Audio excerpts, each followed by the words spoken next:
バッテリーカバープラスチックすぎるのでつけれるだけらしいので外れて、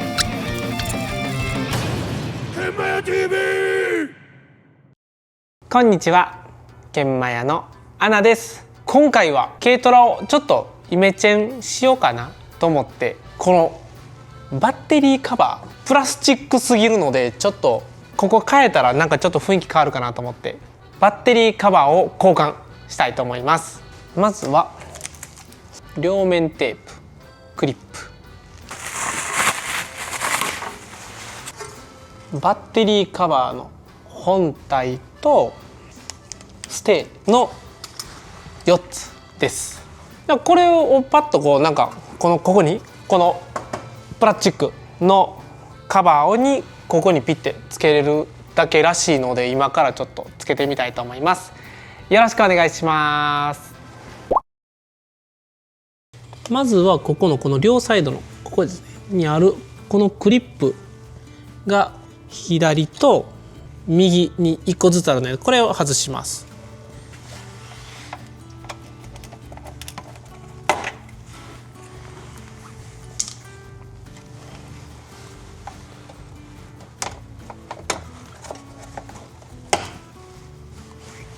でクリップを外したらこのまま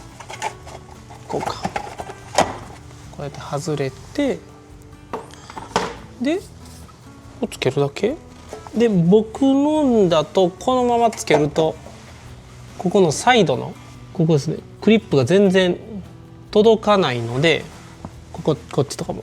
左右ともクリップが届かないので、このステーを横につけます。ここですね、ここにこうつける、ね、つけて、で反対側も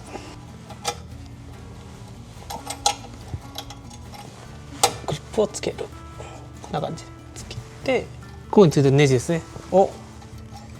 緩めます。反対側も緩めます。バッテリーカバーをこうつけて、じゃあこの距離がこれで全然ここですね、ここが届くようになったので、これを締めます。この反対側もネジ締めます。